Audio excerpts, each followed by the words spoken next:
Hey you guys, welcome to the Backwoods with me. I'm Phillip Blume, and I want to talk to you guys today about mobile equipment that is changing our industry yet again.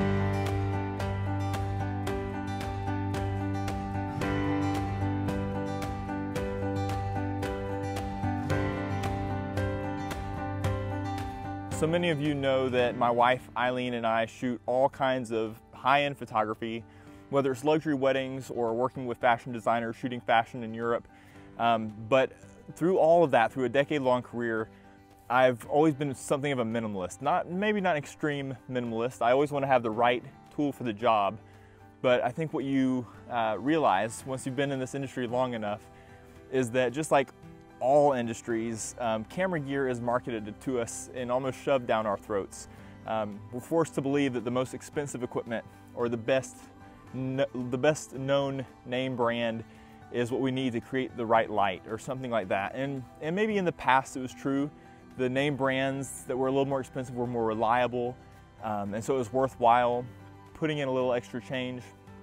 Guys, I'm telling you, right now we're at the golden age of mobile technology.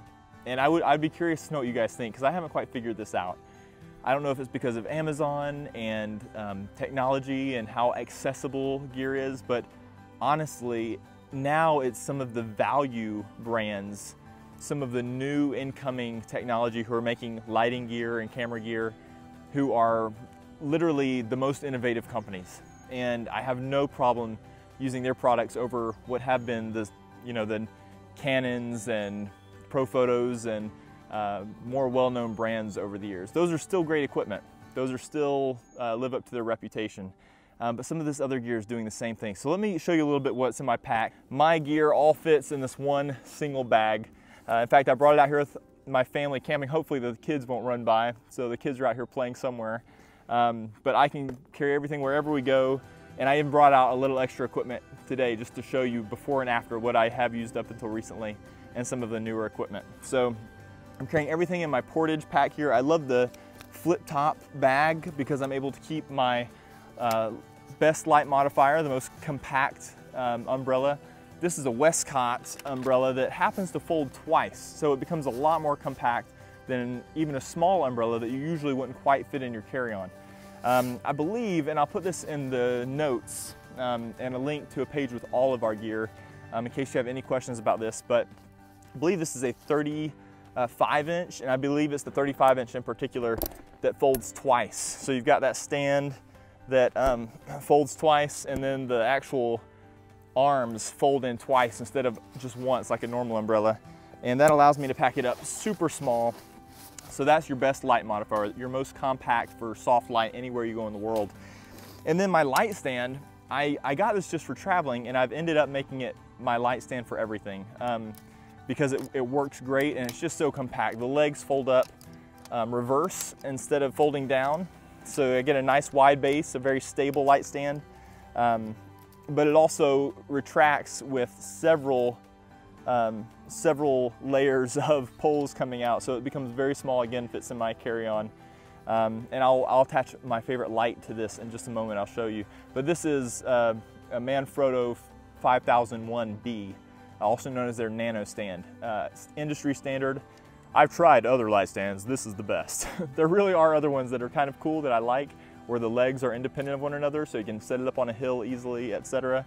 But I found they're just a little bulkier, heavier, and I'm all about saving space. So that's my best advice for you on your lighting equipment. It can all fit on top of your bag instead of having to have a case for it. Now, before I go into the big gear, because I do want to talk to you about some new things that have come out, and I've only pre-ordered them, so I don't have them here to show you, but I'll mention what they are. The Sony Alpha A7 III. I was just in the room at WPPI in Las Vegas when they announced that camera. Very excited to tell you about that. That is going to send me in a new direction in terms of the brand and the camera system I use. I think that was the needle that broke the camel's back, so to speak, or is it the straw? I forget that saying. And we're going to talk about the DJI Osmo Mobile as well. So that's some of the exciting big equipment, also the Mavic Air in drone world. But I just want to show you real quickly what's in my bag. Even smaller, even cheaper equipment that you should have anywhere you go. There's all kinds of like waterproofing big shells that you can get just for shooting in the rain. If you're a wedding photographer, you should have that. They can be very expensive. And you know what? For your flashes, I recommend some Ziploc bags. You can wad that up into nothing. And I'll try to put the link to this particular one, but there's these Optech bags that have places for your hands and for the lenses. And it's just like Ziploc bag material. So they cost pennies on the dollar, as opposed to a big expensive piece of rubber that you're not gonna put in your bag. I rarely use it. In fact, more than rain, I use this as padding for my bag inside for equipment. So it's multi-function, but it does the job. That's all you need. What else do I have in here? Besides my umbrella, which, by the way, you can turn this into a softbox. If you're on the road, you don't need to carry a softbox with you when you can just drape a black piece of fabric or put your jacket around the outside, the back of an umbrella, and kind of create a softbox feel. So you can do anything with an umbrella, or if you want smaller modifiers, there is nothing like MagMod. If you're not familiar with MagMod, I'm gonna just leave one of these little magnet-laden modifiers. Whoops. I'm gonna leave one out here for a second so I can show you how I use it. But it's got gels, it's got grids, and they pop right onto your camera with a magnet. Something that other modifiers might take several minutes to kind of Velcro and put in place. I've got something here that's interesting. Whenever I need to mount my lights at a wedding, for instance, in a reception hall, or really anywhere, you've seen these, right? A little 3M strip from Lowe's or Walmart, and a ball bungee. Now let me show you how I use this. Just gonna flip into the front of my bag here. I love this bag. Everything is right where I need it. You're gonna see I'm using Godox flashes. Godox is one of those companies that is more innovative than most lighting companies out there, and I can get one of these for what, I don't know, 130 bucks instead of $600 for a brand name flash.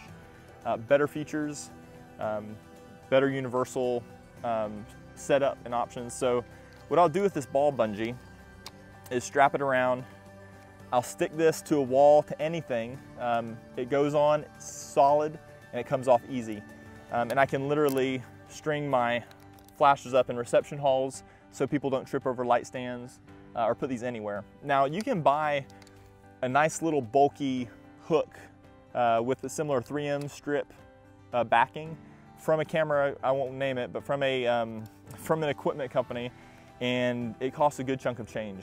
You're gonna pay a couple dollars for this, and it does the exact same thing, and it takes up less room in your bag. It's not bulky. I've been using these for years. It's the best. I love it. So there's an idea for you. I want to show you also, what do I have here? Oh, I didn't even put it in, but there's this bag, the Portage, best bag I've used. And you know, all of us photographers have fetishes with camera bags. This one is fantastic. The reason I like it, besides the brilliant design, pockets for everything, obviously it's smaller than your typical carry-on. You can almost carry it as a personal item, but it cost me $129. And you know why I searched and searched for this for years? There's a bag that all my friends had. It was a designer bag. If I mentioned the name, you would know it right away. This bag is identical, except it has more features, and it's $129 instead of almost $500. The materials and everything, they did not skimp. Again, it's just not, you're not buying the brand, you're buying the actual materials. So I'm gonna link to this for you as well if you'd like to check out a great travel bag, super comfortable on my shoulders. And inside, I've got the side pocket for easy open access. I've got my Nikon D700. I've been shooting this for 10 years.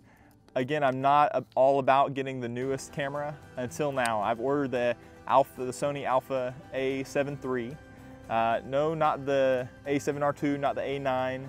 Those are all the newest high-end Sony cameras. The A7 III just came out and shocked everyone because it's considered a quote-unquote entry-level pro camera, mirrorless. That means it's small compared to this, very small. I can fit several of these camera bodies in my bag, whereas I used to just fill up that space with this one camera body. Is it gonna be a little smaller in my hands? Yeah, I like that. I love having all of this fit easily, lightweight, and so many incredible features. Oh my goodness. I mean, I've been shooting an A700 for 10 years.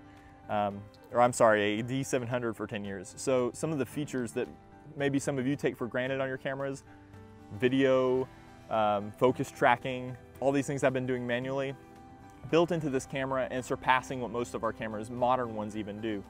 So I'm thrilled about this camera.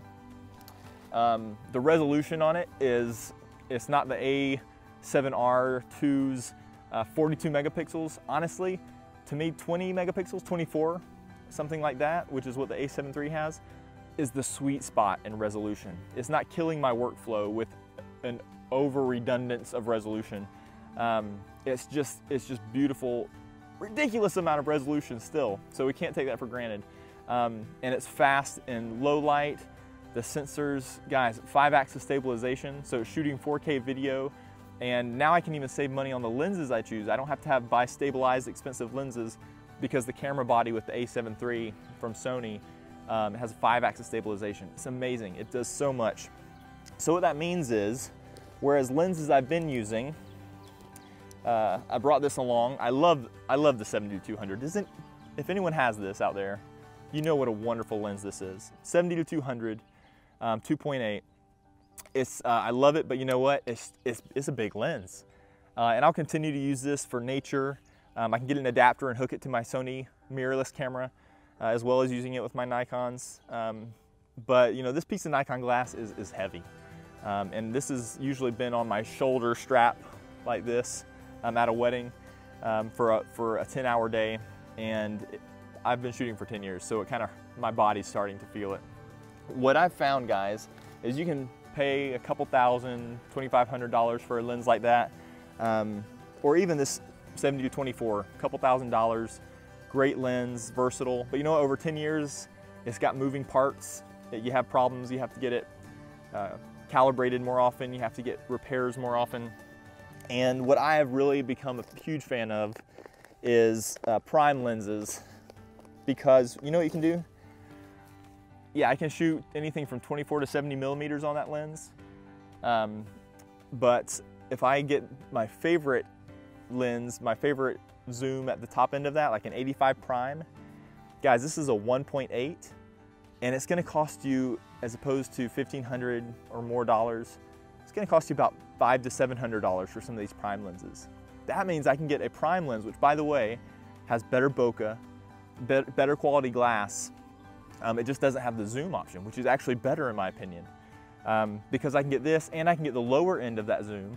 I happen to have a 24 prime and a 35 prime. Guys, that 35 prime and an 85 prime is a beautiful combination. Put those on 2 cameras, and not only do you have both the zooms you want with better glass for less money, but you also have redundancy, right? So now if something breaks, like if your lens breaks, you didn't just have the one lens. Now you have backup, and you pay less for it, and it's higher quality. This is a 1.8 lens. You can buy the 1.4, the 1.2, cost you twice as much. I'm telling you, it's one of those things where it's all about branding. To your eye, or even to my eye as a professional, I don't see the difference, and I rarely shoot at the very, very bottom level of that f-stop range. So amazing glass. They just price it for a different market. I think if we're smart, you'll be in that market, the 1.8 lenses. Zeiss makes 1.8 prime lenses for Sony cameras. If you want a native lens, beautiful, so much less expensive, amazing glass. So that's my recommendation. Guys, if you've seen my review from some of our fashion shoots, you've seen me using big strobes. I had to carry a big case bigger than this just for my light. And now this has come out just within the last year. It goes by different names, but I've got the Godox version, Godox AD200. This is as powerful. It's the same size as a pocket flash that would go on your camera, but it's as powerful as about 3 or 4 of those. So you can use just one of these for most of your images if you're like me and you like to blend light really beautifully. If you like to overpower stuff, shoot in the middle of the day, you can still use this for a lot of shots, but you can get a couple of these and actually bind them together into an adapter on a stand like this. They make an adapter just for doing that. And you'll have something as powerful as like a 600 watt strobe that fills up a whole bag. So it's amazing. So what I do with this is pay a lot less. You know, instead of some of these strobes that cost $3,000 or $4,000, what did this one cost? I don't know, $299, under $300. So totally recommend this. It's literally got a little pop-in battery, an ion battery that just lasts and charges fast. These things are cheap. Godox is, now they're a well-known brand, but they're not name brand, but they're innovative. And I love the tech in these. So using that for all my highest end gigs. What else, guys? Let me just show you real quickly some of the things I carried just to show you before and after.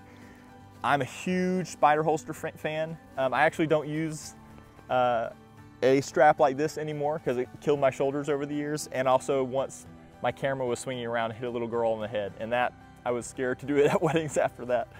So I've always kept my cameras right on my hips and all my equipment. I rarely even have to carry my bag around because everything fits on this belt.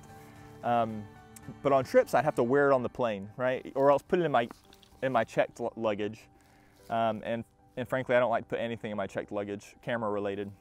Well, go to Spider Holster, or I'll give you a link.